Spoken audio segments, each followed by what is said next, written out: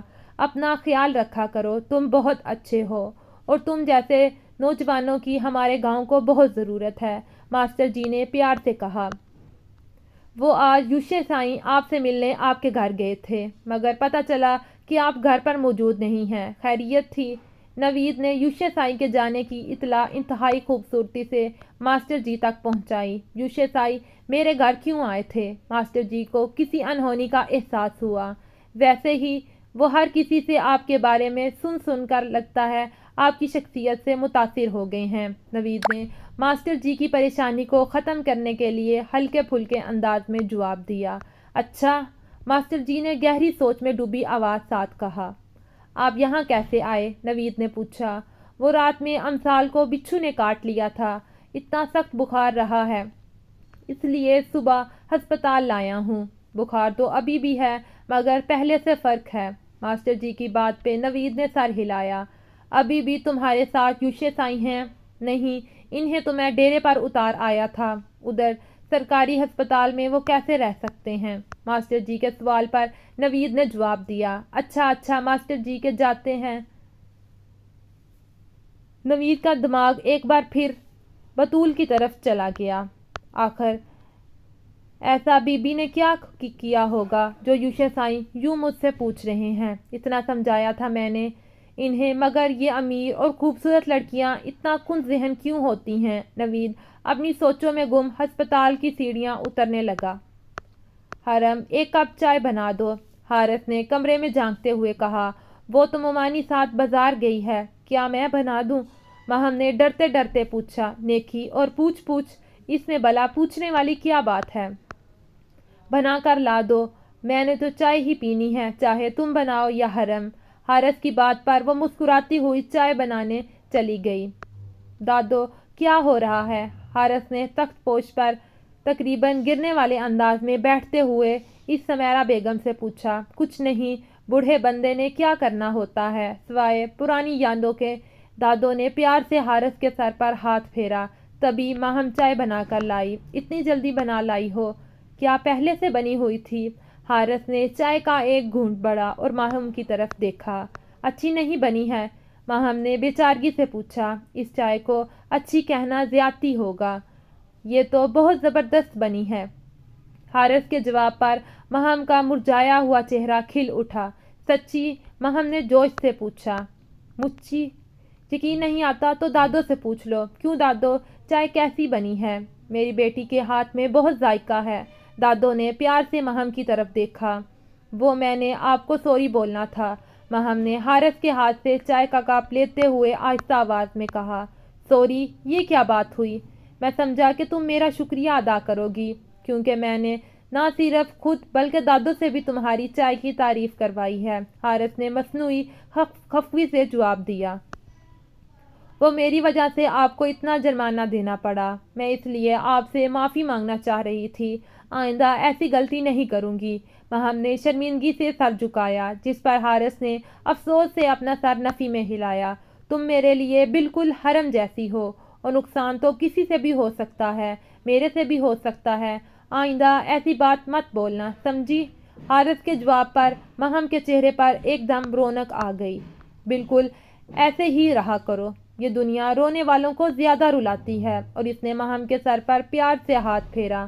میں چاہتا ہوں تم بالکل حرم کی طرح ہو جاؤ، اپنے حقوق کے لیے لڑا کرو، مجھ سے اور بابا سے اپنی مرضی کی چیزیں لینے کے لیے ضد کیا کرو۔ حارث کی بات پر سمیرہ بیگم نے بھی تائیدی نگاہوں سے مہم کو دیکھا۔ اور تم نے آج اتنی اچھی چائے بنائی ہے تو تمہارا انعام بنتا ہے۔ حارث نے 500 کا نوٹ نکال کر مہم کو دیا۔ یہ میرے پیچھے یہاں پر کیا ہو رہا ہے؟ اتنی دیر میں کلثوم بیگم حرم ساتھ اندر داخل ہوئیں اور مہم کو حارث سے پیسے لیتا دیکھ کر بھڑک اٹھیں۔ ہمارے ساتھ تو ہنستے بولتے ہوئے اس لڑکی کو موت پڑتی ہے، اور اب کیسے خوش ہو رہی ہے؟ ممانی کی بات کا مطلب سمجھتے ہوئے مہم جلدی سے کچن میں برتن رکھنے چلی گئی۔ مما پلیز، حارث نے روکنا چاہا۔ تم تو اپنا منہ بند ہی رکھا کرو، ابھی میں کچھ کہنے ہی لگی ہوں کہ تم وکالت کے لیے پہلے کھڑے ہو جاتے ہو۔ کلثوم بیگم کی بات پر حرم نے انگلی کے اشارے سے حارث کو چپ رہنے کا کہا۔ اچھا چھوڑو ان باتوں کو، یہ بتاؤ کیا خریداری کی ہے؟ سمیرہ بیگم نے کلثوم سے کہا۔ حرم، اپنی دادوں کو کھانا دو۔ حرم، اپنی دادوں کو دکھا دو کہ ہم کیا شاپنگ کر کے لائے ہیں، کیونکہ میرا تو موڈ اس لڑکے نے آتے ہی خراب کر دیا ہے۔ کلثوم بیگم پاؤں پٹکتی ہوئی اپنے کمرے کی طرف چل پڑی، جبکہ حرم نے ان کے جاتے ہی کچن میں برتن دھوتی مہم کو بلایا اور سب کو خریداری دکھانے لگی۔ میں کسی بھی صورت یوشے سے شادی نہیں کروں گی اور میری مدد بھی کوئی نہیں کرے گا، لہٰذا جو کچھ بھی کرنا ہے مجھے خود ہی کرنا ہے اور جلدی کرنا ہے۔ ایسا کرتی ہوں میں یہاں سے بھاگ جاتی ہوں۔ بطول نے سوچتے ہوئے الماری سے اپنا قیمتی سامان اور کالی شیشوں والی چادر نکالی اور حویلی کے خفیہ راستے کی طرف چل پڑی۔ بطول اس حویلی کے چپے چپے سے واقف تھی، کیونکہ اس کا بچپن اس حویلی میں کھیل کود کر ہی گزرا تھا۔ رات کے اس پہر شدید اندھیرا تھا، مگر کیونکہ بطول کو یہ راستہ زبانی یاد تھا، اس لیے وہ سیدھا چلتی ہوئی حویلی سے باہر نکل آئی۔ یہ خفیہ راستہ حویلی اور ڈیرے کو آپس میں ملاتا تھا، اور اس راستے کو بنانے کا مقصد یہ تھا کہ اگر کبھی ڈیرہ یا حویلی میں کوئی مسئلہ ہو تو آسانی سے دونوں جنگوں کے درمیان رابطہ ہو سکے۔ اب اسے نوید کی خوش قسمتی کہیں یا بطول کی بدقسمتی، مگر ڈیوٹی پر آج نوید موجود تھا۔ قدموں کی چاپ سے چونکا۔ کون ہے وہاں؟ نوید نے ایک راہداری کی طرف ٹارچ سے روشنی ڈالی۔ یہ راستہ حویلی سے آتا تھا، اس لیے نوید سخت الفاظ استعمال نہیں کر سکا تھا۔ کتوں کے بھونکنے اور روشنی کی وجہ سے بطول کی جان نکل گئی۔ کیا مجھے واپس لوٹ جانا چاہیے؟ اس نے خوف زدہ ہوتے ہوئے خود سے پوچھا۔ نہیں نہیں، مجھے زندگی اپنی مرضی سے گزارنے کا پورا اختیار ہے، اس لیے مجھے ہمت کرنا ہوگی۔ یہاں کوئی ملازم ہی ہوگا اور اسے میں خود سنبھال لوں گی۔ میں صبح ہونے سے پہلے پہلے شہر پہنچ جاؤں گی۔ بطول نے دل میں اپنے آپ کو تسلی دی۔ اندھیرے میں نوید کو جو سایہ باہر نکلتا دکھائی دیا، اس نے نوید کے چھکے چھڑا دیے۔